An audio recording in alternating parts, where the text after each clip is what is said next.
class 9th from NCERT, chapter first, number system, exercise 1.5 to question number third. It's a very interested question. गौर से देखिएगा, with practical हम आपको बताएंगे कि ये क्वेश्चन में एग्जैक्ट क्या कहा गया है और इसका मीन्स क्या है और इसका रिजल्ट कहाँ तक है हमारे साइंटिस्ट के थ्रू पे, हम ये भी आपको बताएंगे. रिकॉल, जैसा कि हमें ज्ञात है, pi is defined as the ratio of circumference. हमने ऑलरेडी डिफाइंड या लास्ट क्लासेस में ऑलरेडी हमने देखा है और हमने डिफाइंड भी किया है the ratio of the circumference. किसका ratio? Circumference of circle of its diameter, यानी circumference of circle and diameter से, जिसे हम डी भी बोलते हैं शॉर्टकट में और सरकमफेरेंस को सी भी बोलते हैं. That is it's means pi equal to C upon D. हम इसे एक्सप्लेन भी करेंगे. दिस सीम्स टू कंट्राडिक्ट मतलब होता है विरोध. The fact that pi is irrational. तो हम एक्सरसाइज 1.2 में ऑलरेडी पढ़ चुके हैं कि पाई एक इरेशनल नंबर है.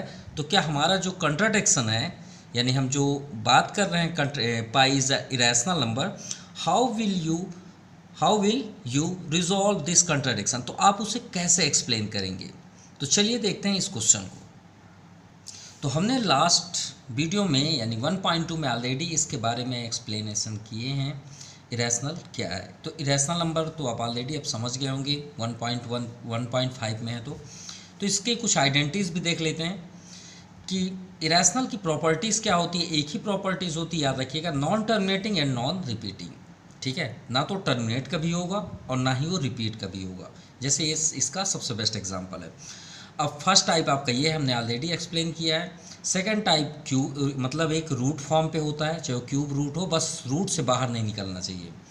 Then third pi is irrational. तो हमने यहाँ पे भी इसे इरेशनल फॉर्म पे ही रखा है. लेकिन ये क्वेश्चन आपका थर्ड नंबर क्वेश्चन क्या बोल रहा है कि पाई एक रैशनल नंबर है. आप कैसे प्रूव करेंगे? तो चलिए देखते हैं. सो इसके लिए आप एक सर्कल ड्रा करिए. ठीक है, हमने एक सर्कल ड्रा किया. इसका आप जो चाहें वो रेडियस ले लीजिए, जो भी चाहें आप. मान लीजिए हमने यहाँ पे 7 सेंटीमीटर लिया. ठीक है, कितना लिया? 7 सेंटीमीटर. ये क्या हुआ आपका? रेडियस. अब हमें वहाँ पे वैल्यू दी है पाई का C अपॉन डी. क्या दिया है? Circumference upon diameter. तो ये हम ऑलरेडी पढ़ते हुए आए हैं, जिसकी वैल्यू पाई होती है. अब आप सोच रहे हैं सर ये कहाँ से आया, तो हम इसको भी आपको प्रूव कर देते हैं. आप जनरली ये कहाँ से आया, चलिए इसे हम प्रैक्टिकल देखते हैं. अच्छा ये बताइए, थोड़ी देर के लिए हम इससे आउटसाइड बात कर रहे हैं, ये आपके सॉल्यूशन पे नहीं है, लेकिन याद रखिएगा सरकमफेरेंस ऑफ सर्कल का फार्मूला क्या होता है ये बताइए. तो आप जनरली आप बोलेंगे सर 2πr होता है. हम इसे ही बताएंगे 2πr भी कहाँ से आया, देखते बने रहिएगा. तो सरकमफेरेंस को क्वेश्चन के अकॉर्डिंग किससे डिनोट किया गया है? सी से. तो सरकमफेरेंस को हम सी राइट कर सकते हैं, कोई प्रॉब्लम नहीं. अच्छे बताइए, डी जो डायमीटर है, डायमीटर तो आप ऑलरेडी जानते हैं रेडियस का डबल होता है. होता नहीं होता? बिल्कुल होता है. डी इक्वल टू 2r या r equal to D upon 2, दोनों होते हैं. तो ये जो 2r है इसे हम डी लिख सकते हैं, कोई प्रॉब्लम. 2r, ये जो 2r है हम इसे क्या लिख सकते हैं? 2r इंटू पाई बगल में कर सकते हैं बैक साइड. तो 2r किसकी वैल्यू है? डी की. D into pi. अब यहाँ देखिए क्वेश्चन में पाई. अब आप सोच रहे होंगे सर हम लास्ट चैप्टर में या लास्ट क्लासेस में कभी नहीं पढ़े हैं ये फार्मूला. अब तो प्रूफ हो गया ना, सी अपॉन डी. क्या आपने पढ़ा है? ये देखिए आपने स्टडी किया है इस फार्मूले को, बस गौर नहीं किए. चलिए और देखते हैं. ये तो हुआ हमने क्वेश्चन को ही पहले कैसे आया वो आपको दिखा दिए. अब बात करते हैं. देखिए रेडियस कितना है? 7 सेंटीमीटर. अब आप इस वैल्यू को इसमें पुट करिए. तो सरकमफेरेंस ऑफ सर्कल, देखिए पाई हमें प्रूव करना है, पाई आता है या नहीं आता. ठीक है, तो circumference of circle C upon D, यानी सरकमफेरेंस अपॉन डायमीटर.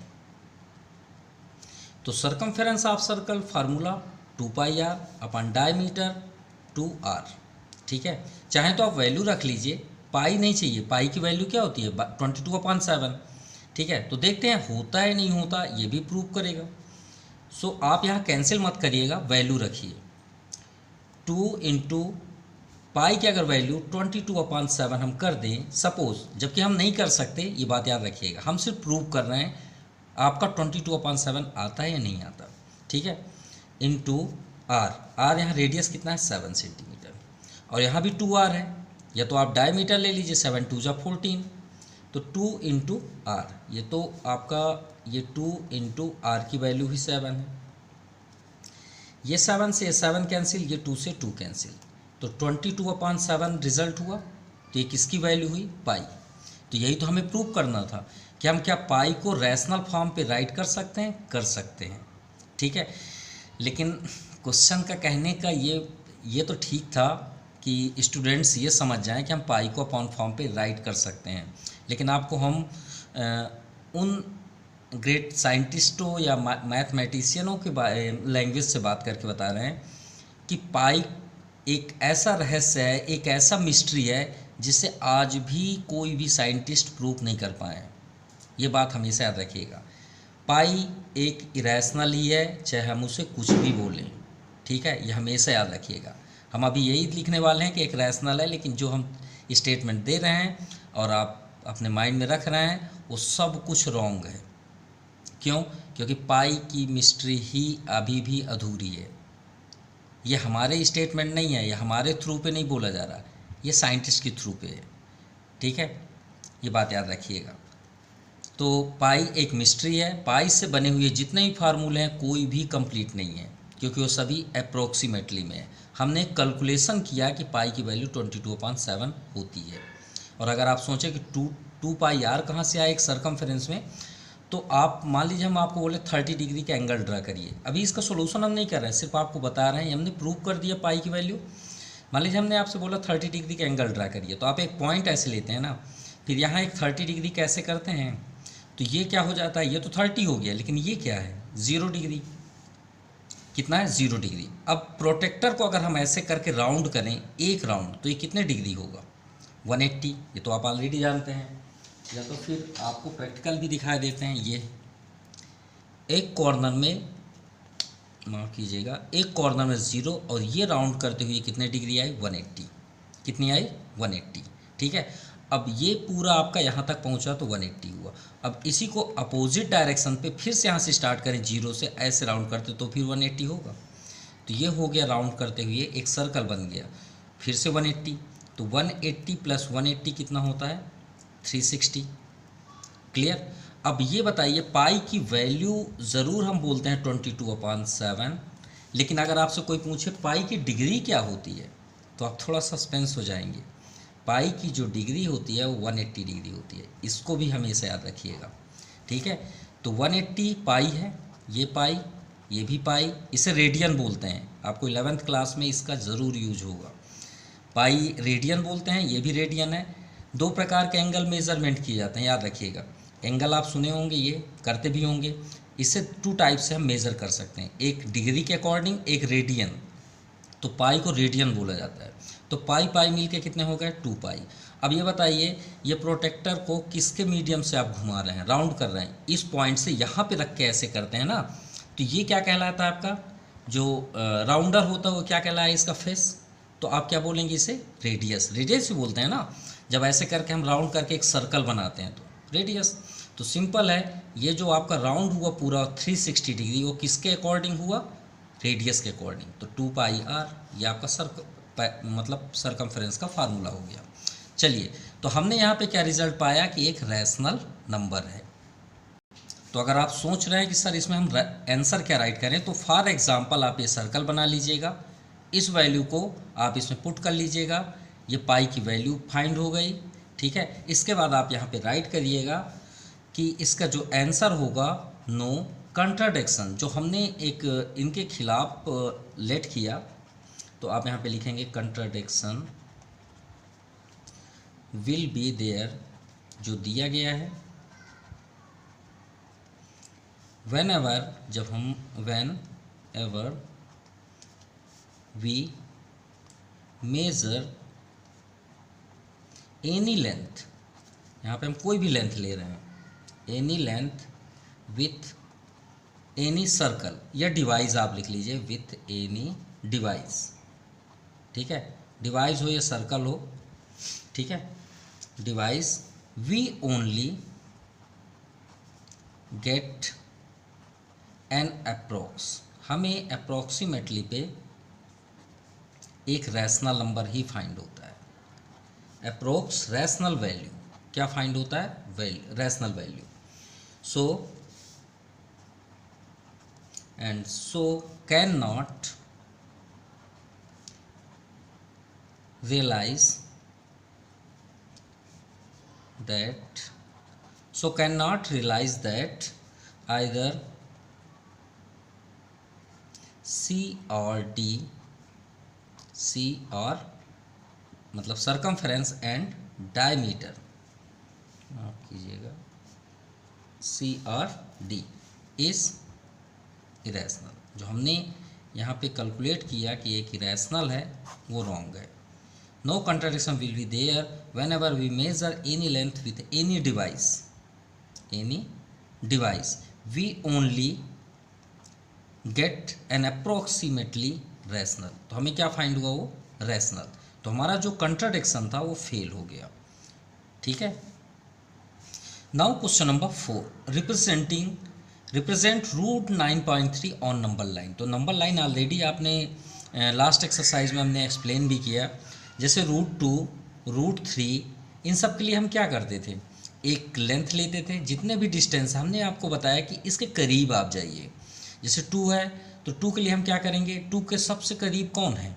जिसका स्क्वायर रूट होता हो। ऐसा नहीं है कि आप बोलें करीब, तो करीब तो एक ही है, 1, भाई 1 ही है। और इधर आएंगे तो 4 है, जिसका स्क्वायर रूट होता है, तो 4 से तो हम रूट 2 कभी नहीं पाएंगे। तो एक यहाँ पे डिस्टेंस लेंगे, और याद रखिएगा हमेशा परपेंडिकुलर आपका 1 ही होगा, ठीक है। उसके बाद आप क्या करते थे? पाइथागोरस से इसको ज्वाइन करने के बाद ऐसे कर देते थे, सिंपल। तो ये बताइए, इसके लिए हमें एक ट्रायंगल बनाना पड़ता है जो पाइथागोरस अप्लाई करे, तो उसी के अकॉर्डिंग हमें 9.3 भी करना है। बहुत से स्टूडेंट्स इसे लर्न किए रहते हैं कि सर 10.3 एक ज़्यादा लेंगे फिर ऐसा करेंगे। क्यों करते हैं? उसकी 90 डिग्री को फाइंड करने के लिए। तो चलिए प्रैक्टिकल देखते हैं, ठीक है। तो इसके लिए यहाँ पे है रूट 9.3, तो रूट को अभी छोड़ दीजिए, आप सिर्फ 9.3 का एक लेंथ यहाँ पे लीजिए, 9.3 से एक ज़्यादा, जिससे हम 90 डिग्री यहाँ ड्रा कर सकें। तो ये पॉइंट सेम ही है, एक लाइन ड्रा करें फर्स्ट यहाँ पे। तो हमें चाहिए 10.3, ठीक है। तो ये आपका 0, 1 2 3 4 5 6 7, ये आपका 10 पॉइंट, ये आपका 3 है, ठीक है। इसे लाइन ड्रा कर लें,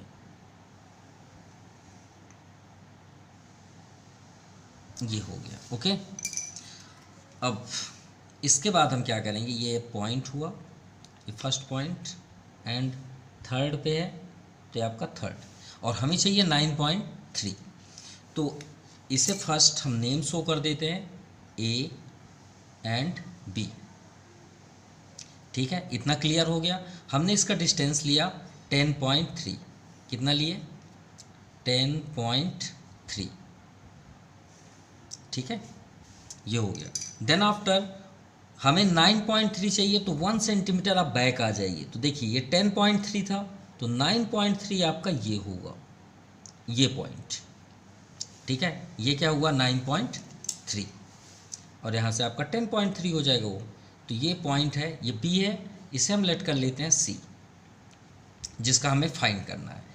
ए बी का डिस्टेंस 10.3, हमने एक लेट बैक आ गए, और यहाँ पे हमने ले लिया 1 सेंटीमीटर।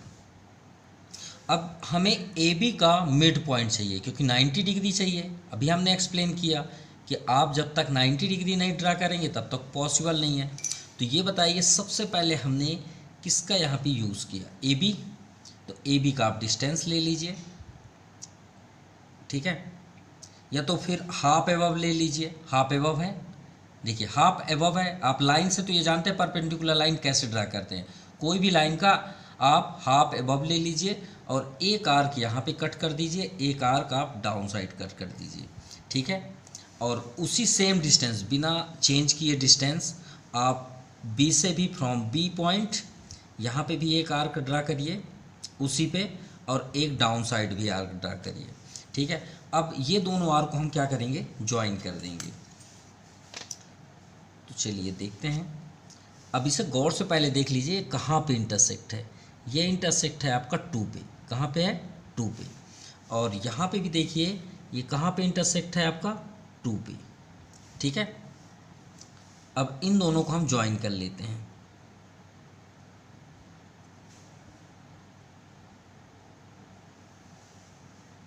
ये हमने ज्वाइन कर लिया। तो यहाँ पे देखिए इसका टोटल डिस्टेंस कितना है, 10.3। माफ़ कीजिएगा, ये इंटरसेक्ट यहाँ पे नहीं है, यहाँ पे है। हमने इसे थोड़ा सा बाहर से कर दिया 2 पे। और अगर आपको चेक करना है कि ये हमारा एग्जैक्ट कहाँ से इंटरसेक्ट होगा, तो आप ए बी का टोटल डिस्टेंस कितना है, 10.3 ना। तो 10.3 को 2 से डिवाइड कर लीजिए, सिंपल। आपको पता चल जाएगा कि लाइन कहाँ से जाएगी। 2 से कट करिए, 2 5 जा 10, और यहाँ पे 3 है तो 2 1 जा 2, 1 रिमाइंडर, 2 5 जा 10, 2 5 जा 10, सिंपल। तो 5.15 से इंटरसेक्ट होगा। तो यहाँ पे हमारा थोड़ा सा मिस हुआ। ठीक है, इंटरसेक्ट तो सही है, हमने लाइन थोड़ा सा मिस लाइन ड्रा कर दिया। ठीक है, हम गौर से देखें तो ये लाइन इंटरसेक्ट कहाँ पे हुई है, 1 और 2 के यहाँ पे हुई है। गौर से आप देख भी सकते हैं यहाँ पे। ठीक है, और डाउन साइड भी आप देख सकते हैं, ये आपका इंटरसेक्ट 1 और 2 के सेंटर पे हुआ है। ठीक है, तो इसे ज्वाइन कर लें।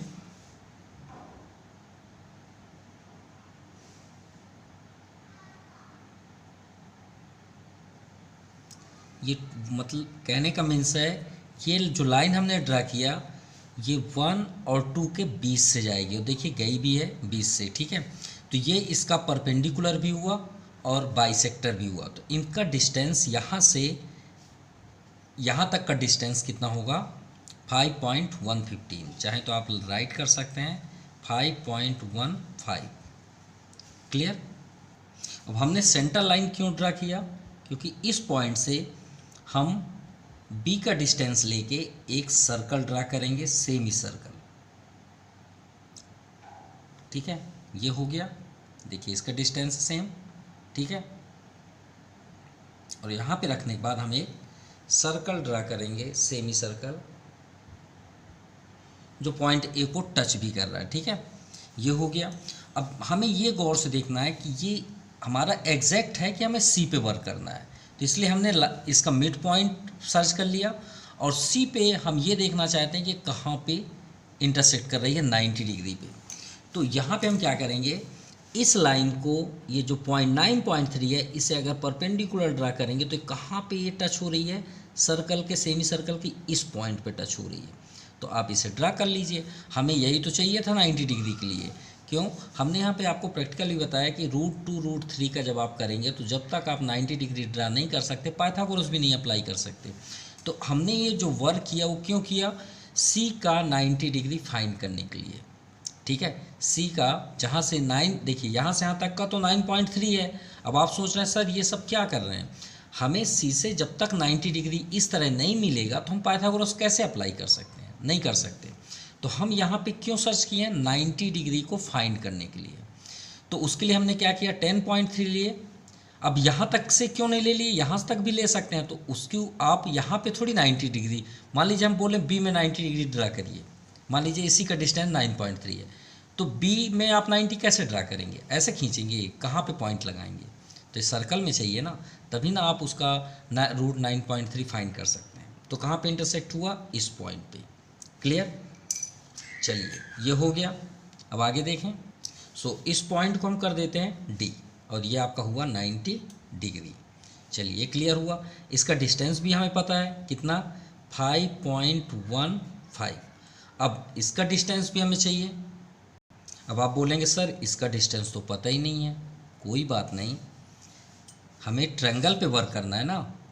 तो अगर हमें इसका डिस्टेंस अगर मिल जाए 1 1, तो पाइथागोरस में इसका डिस्टेंस कितना होगा, √2। तो आप क्या करते हैं, राउंडर से इसे ऐसे कर देते और पॉइंट मिल जाता है, याद होगा।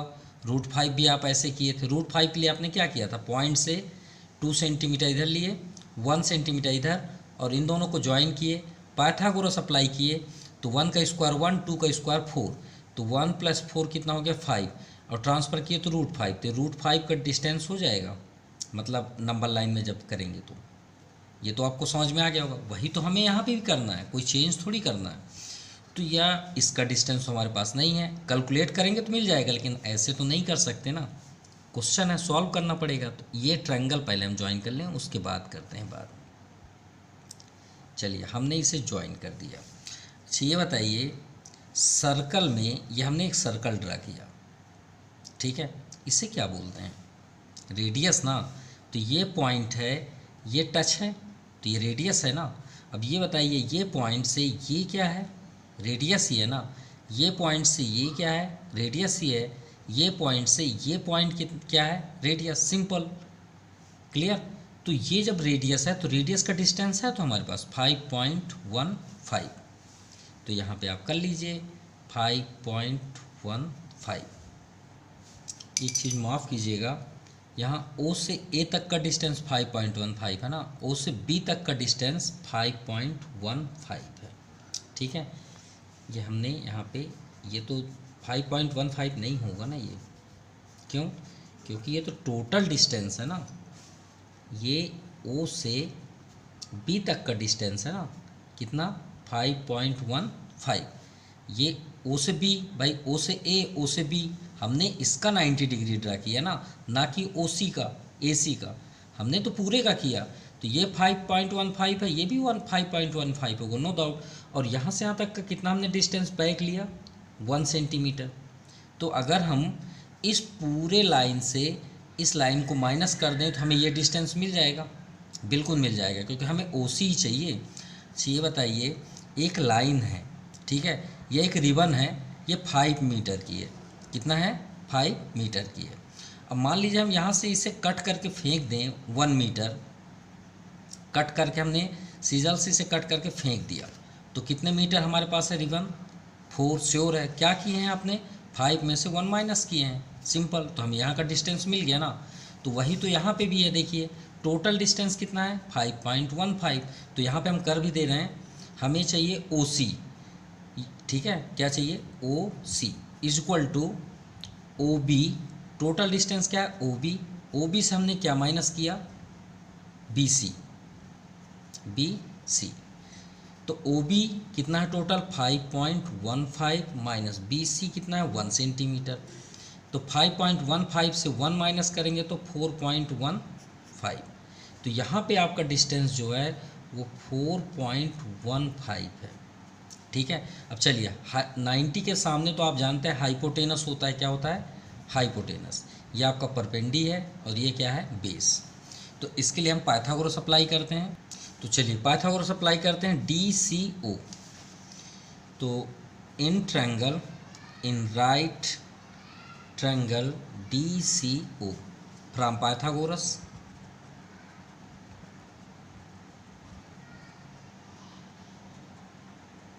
थ्योरम। तो यहाँ पे देखिए OD का स्क्वायर इक्वल टू DC का square plus OC square, DC square plus OC square. OD कितना है 5.15, DC, D से C ये हमें फाइंड करना है, प्लस OC, O से C का डिस्टेंस 4.14।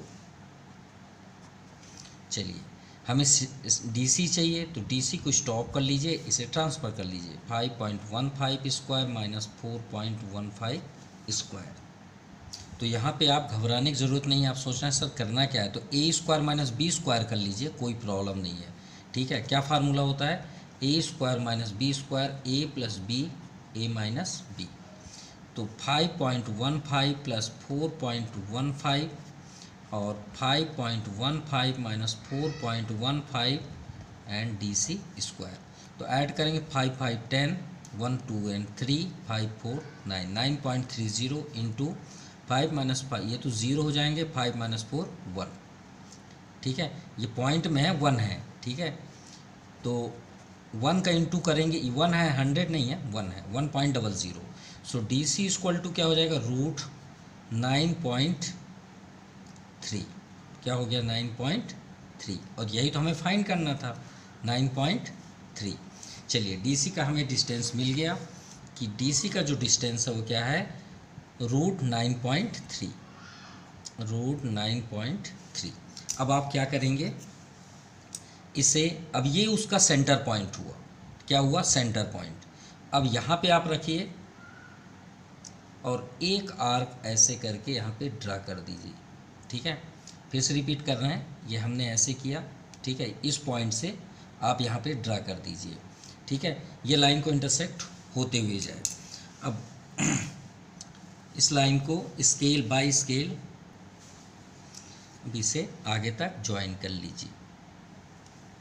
अब आप सोच रहे होंगे सर 9.3 का स्क्वायर रूट क्या होता होगा। तो 9.3 का स्क्वायर रूट आप चाहें तो डिवीज़न मेथड का यूज़ कर सकते हैं, ठीक है। तो 3 3 ज़ा 9, ये आपका कैंसिल, 3 3 6। अब डाउन साइड 3 आएगा, 0 भी आएगा, तो ये 0 का यूज़ करेंगे तो यहाँ भी 0 हो जाएगा, ठीक है। तो ये 4 ज़ा 64 404 3.04। अब आप सोच रहे हैं सर इसका डिस्टेंस यहाँ से कितना होता है, 3.04। तो आपको यहाँ से काउंट नहीं करना है, यहाँ से काउंट करना है जहाँ पे वो 90 डिग्री है। तो 1 2 और ये 3, ठीक है। और 3.04 यानी 3 आपका 04 पे है। क्लियर। तो आई होप आपको क्लियर हो गया होगा पूरे स्टेटमेंट। और ये आपका हो जाएगा रूट 9.3 का नंबर लाइन, क्योंकि नंबर लाइन पे ही शो करना है। तो ये आपको अब आपको क्लियर हो गया होगा। चलिए नेक्स्ट क्वेश्चन पे चलते हैं। और इसे पाइथागोरस से पहले यहाँ पे राइट कर लीजिएगा इस जगह पे, और ये आपका सोल्यूशन है। ये भी आपको राइट करना होगा कॉपी पे, और ये आपको डायग्राम भी शो करना है, ठीक है। और यहाँ पे हमने कोई भी सेंटीमीटर मीटर नहीं शो किया है, तो चाहे तो आप यूनिट का यूज़ कर सकते हैं या तो फिर सेंटीमीटर का यूज़ कर सकते हैं, ठीक है। सभी जगह आप सेंटीमीटर का यूज़ कर सकते हैं। Clear. Now question number 5, rationalize the denominator of the following. First हम ये आपको बताएंगे कि रैशनलाइजिंग एग्जैक्ट है क्या और क्यों यूज़ करते हैं, इसकी वजह क्या है रैशनलाइजिंग करने की। चलिए एक्सप्लेन करते हैं। जब भी हम रूट पाते हैं 1/√7, ये √7 हो, तो यहाँ पे ये दोनों कंडीशन में हम रैशनलाइजिंग क्यों करते हैं। सबसे फर्स्ट तो ये जानना चाहिए ना, सॉल्व तो अपनी जगह है, तभी तो हम सॉल्व कर पाएंगे और उसे समझ भी पाएंगे। चलिए प्रैक्टिकल समझते हैं। अगर हम आपसे बोलें कि आपकी हाइट 2√3 सेंटीमीटर है, 2√3 मीटर है, तो आपको थोड़ा सा अजीब फील होगा, नहीं होगा, ये क्या बोल रहे हैं सर, ऐसा कभी पॉसिबल है। अगर हम आपसे बोलें difference between your home to school, home to your school 5√3 kilometre, तो थोड़ा सा आपको अजीब लगेगा ना, बोलेंगे सर ये सब क्या है। हम बोलें कि आपकी होम की हाइट जो है वो 1√3 मीटर है, तो भी आपको अजीब लगेगा। तो इन्हीं नंबरों को एक कैलकुलेशन यानी सही तरीके से बताने के लिए ही रैशनलाइजिंग का यूज़ किया जाता है। रैशनलाइजिंग का यूज़ सिर्फ और सिर्फ रूट को निगलेक्ट करने के लिए ही किया जाता है। इसे मतलब ये उस जगह से हट जाए। जैसे हम अगर डिनोमिनेटर में कर रहे हैं, देखिए हर क्वेश्चन को आपको दिखाएंगे, अगर आप डिनोमिनेटर में कर रहे हैं तो रूट डिनोमिनेटर से पूरी तरह से हट जाएगा। तो डिनोमिनेटर बस का नहीं होता, न्यूमरेटर का भी होता है। किसका होता है, न्यूमरेटर का भी होता है। अब कैसे होता है वो भी आपको दिखा देते हैं इस क्वेश्चन को सॉल्व करने से पहले। मान लीजिए ये क्वेश्चन की बात है, ये तीनों क्वेश्चन को हम सॉल्व करते हैं। हमने आपसे बताया कि आपकी हाइट 2√3 मीटर है, तो चलिए देखते हैं कितनी हाइट है। अगर आपसे कोई बोले कि आपकी हाइट 2√3 मीटर है, तो आपकी हाइट क्या हुई, तो आप क्या करेंगे, रैशनलाइजिंग करेंगे, रैशनलाइजिंग ऑन न्यूमरेटर। जब आपका न्यूमरेटर में हो तो न्यूमरेटर में भी आप कर सकते हैं। अभी हम सॉल्व नहीं कर रहे हैं, सिर्फ आपको एक्सप्लेन कर रहे हैं। तो आप न्यूमरेटर में कैसे होता है, जो रूट होगा उसी रूट का एक बार और मल्टीप्लाई कर दीजिए, जो भी रूट हो उसी रूट का आप फिर से मल्टीप्लाई कर दीजिए, वही रूट, नंबर का नहीं, सिर्फ रूट का, याद रखिएगा रूट के अलावा आप किसी को टच नहीं करेंगे। तो अब मल्टीप्लाई करिए। सो √3 का √3 में मल्टीप्लाई करें 3। अगर रूट से आप परेशान हैं, प्लस माइनस इंटू डिवाइड कुछ भी हो, अगर आप पूरी तरह से परेशान हैं तो इससे पहले वाले जो हमने वीडियो अपलोड किया उसे एक बार बस देख लीजिएगा। आप लाइफ में कभी भी प्रॉब्लम क्रिएट नहीं होगी आपकी, एक बार ज़रूर देख लीजिएगा, ठीक है। रूट के हमने खुद फार्मूले बनाए हैं और एक्सप्लेन भी किए हैं, तो इसके जो फर्स्ट सेकंड थर्ड नंबर के क्वेश्चन है उसे आप ज़रूर देख लीजिएगा। और यहाँ भी हम कुछ बताएंगे आपको, जब सेम नंबर का आप रूट करते हैं तो उसकी वैल्यू वही हो जाती है, मतलब √5 में √5 5, √10 में √10 10। और कैसे होता है ये भी आपको जानना है तो आप देख सकते हैं, स्क्वायर रूट जब सेम हो तो अंदर इंटू हो जाता है, तो 3 3 जा 9, 9 का स्क्वायर रूट 3, वो 3 ही आएगा। तो यहाँ पे आपका 2 आउटसाइड है, √3 में √3 3। तो ये बोलना तो अच्छा नहीं होगा कि किसी की हाइट 6 मीटर होगी, 6 मीटर बहुत होती है, ठीक है। लेकिन कोई भी एक क्वेश्चन ऐड कर लीजिए। अब आपको समझ में आ गई बात, न्यूमरेटर का रेशनलाइजिंग क्लियर। तो चलिए अब आपको ये क्लियर हो गया होगा, यानी 5√3 में आप क्या करेंगे, √3 का फिर से मल्टीप्लाई कर दीजिए। तो √3 में √3 का 5 3 जा 15 किलोमीटर, यानी आपके घर से स्कूल का डिस्टेंस 15 किलोमीटर है। और 1√3 मीटर हमने क्या लेट किया था नहीं पता, फिर भी इसे भी सॉल्व कर लेते हैं। तो √3 का √3 में करेंगे तो √3 मतलब 3 हो जाएगा, ये भी हो गया आपका 3 मीटर। चलिए अब आते हैं क्वेश्चन पे। फर्स्ट नंबर आपका है 1/√7। अभी हमने आपको एक्सप्लेन किया कि हम रेशनलाइजिंग क्यों करते हैं, रूट को कट करने या निगलेक्ट करने के लिए। तो चलिए स्टार्ट करते हैं। तो सबसे पहले आप लिखिए रेशनलाइजिंग ऑन डिनोमिनेटर। अब डिनोमिनेटर का रूल्स थोड़ा न्यूमरेटर से चेंज है। वो कैसे है कि आप अगर जैसे न्यूमरेटर में है तो उसी रूट का उसी में आप इंटू कर दीजिए, सिंपल। लेकिन जब डिनोमिनेटर का आप करेंगे तो आपको न्यूमरेटर में भी इंटू करना पड़ेगा और डिनोमिनेटर में भी इंटू करना पड़ेगा। लेकिन जब आप न्यूमरेटर का करेंगे तो सिर्फ न्यूमरेटर बस में इंटू होगा, डिनोमिनेटर में नहीं होगा, ये बात याद रखिएगा, ठीक है। और जब डिनोमिनेटर करेंगे तो उसी नंबर का आप 2 टाइम्स इंटू करेंगे। अब मल्टीप्लाई का रूल्स बहुत आसान है, याद रखिए। कभी भी आपके पास रैशनल नंबर हो, कोई नियम नहीं बदलेंगे, हमेशा याद रखिएगा 2 रैशनल नंबर है, बिटवीन मल्टीप्लाई साइन। तो अगर एकलौता ऐसा साइन होता है जिसमें न्यूमरेटर डिनोमिनेटर कैंसिल होते हैं, ठीक है। अगर नहीं कैंसिल होते तो फ्रंट टू फ्रंट इंटू होता है, फ्रंट टू फ्रंट इंटू होगा। तो √7 में √7 में 1 का इंटू √7। तो यहाँ पे हम कट कर सकते हैं लेकिन कोई बेनिफिट नहीं होगा, तो वही कैंसिल हो जाएगा। और √7 में √7 अभी हमने एक्सप्लेन किया 7। तो देखिए डिनोमिनेटर से आपका रूट खत्म हो गया, तो ये आपका आंसर हुआ, ठीक है। नाउ सेकेंड नंबर, चलिए अब देखिए डिनोमिनेटर से हमें हटाना है। सो रेशनलाइजिंग ऑन डिनोमिनेटर, तो रूल्स तो वही रहेगा। लेकिन यहाँ पे देखिए 2 रूट हैं, कितने रूट्स हैं, 2 रूट्स हैं, √7 माइनस √6, और उसके पीछे एक साइन है माइनस। तो देखिए जब आपका 2 रूट्स ना हो, साइन ना हो, तो ये तो सिंपल है। लेकिन आपका अगर 2 रूट्स है, बिटवीन प्लस और माइनस साइन, कोई भी साइन हो, तो जब आप रेशनलाइजिंग करेंगे तो यहाँ तो मल्टीप्लाई होगा ही होगा, और जो ये साइन है वो आपका साइन यहाँ चेंज हो जाएगा। क्या हो जाएगा, साइन चेंज हो जाएगा।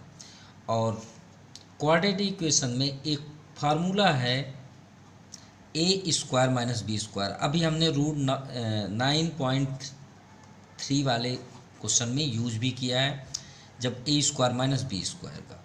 तो याद रखिएगा इस टाइप के जितने भी क्वेश्चन आप करेंगे, जितने भी आप चाहे 1000 करिए, 20,000, जितने भी करिए, a² माइनस b² यहाँ आपका हमेशा यूज होगा डिनोमिनेटर में। अगर उसके बीच में साइन है तो एकदम याद कर लीजिए, रख लीजिए, आपका ये परमानेंट फार्मूला यहाँ अप्लाई होगा।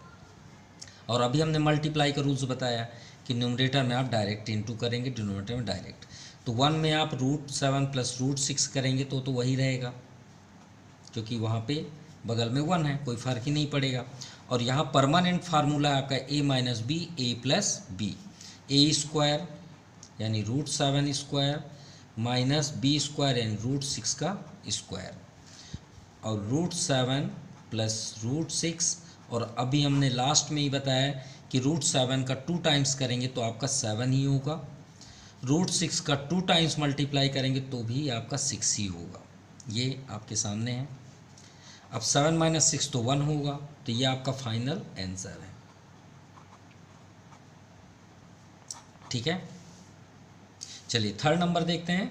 1/√5 प्लस √2 रेशनलाइजिंग ऑन डिनोमिनेटर।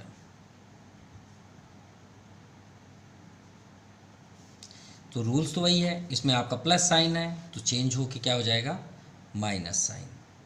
कहाँ पे, जब हम रेशनलाइजिंग करेंगे। ये 5 माइनस √2 √5 माइनस √2, और ये आपका परमानेंट साइन है, ये परमानेंट फार्मूला है a² माइनस b²। याद रखिएगा 1 में आपका न्यूमरेटर में इंटू होगा तो कोई फ़र्क नहीं पड़ेगा, जैसे यहाँ पे हुआ।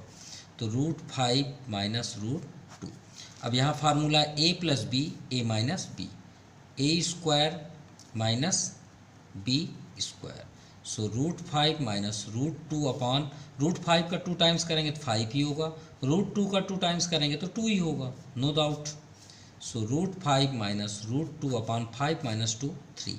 देखिए हमने पहले ही आपको बताया कि रेशनलाइजिंग का मतलब क्या है, रूट हट जाना चाहिए। आप डिनोमिनेटर में कर रहे हैं, रूट नहीं रहेगा डिनोमिनेटर में। देखिए यहाँ भी रूट नहीं होगा, इसके अपॉन 1 आप कर सकते हैं, लेकिन जनरली हम नहीं लिखते। लेकिन रूट हट गया, यहाँ भी देखिए रूट हट गया। न्यूमरेटर में है, हमें कोई मतलब नहीं। अगर न्यूमरेटर में आप रेशनलाइजिंग करेंगे तो यहाँ से हट जाएगा। आप घर में टेस्ट कर सकते हैं। चलिए लास्ट देखें, rationalising on denominator. So 1/√7 minus 2 multiply, same आपका साइन वही चेंज होगा, +2 अपॉन √7 प्लस 2। ये क्लियर हुआ। चलिए अब इसे सॉल्व करते हैं। तो 1 में इंटू करेंगे तो कोई फ़र्क तो पड़ना नहीं है, √7 प्लस 2। अब यहाँ पे आपका वही फार्मूला नहीं चेंज होगा, a² minus b², a minus B A plus B, √7 का होल स्क्वायर माइनस 2², क्योंकि रूट तो है नहीं 2 में। अब यहाँ पे देखिए √7 प्लस 2 है, कोई फ़र्क नहीं पड़ेगा।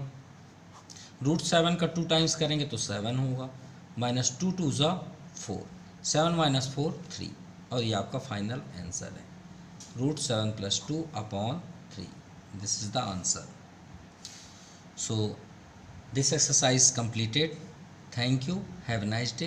प्लीज़ कमेंट करिएगा आपको इसमें क्या मतलब कौन से किस कंडीशन पे आपको नहीं समझ में आया, तो हम उसे और अच्छे से वीडियो को क्लियर करेंगे, जिससे हमें ये भी समझ में आए कि हम कहाँ पे मिस्टेक कर रहे हैं और आपको कहाँ पे प्रॉब्लम हो रही है। प्लीज़ कमेंट ज़रूर करिएगा। Thank you, have a nice day.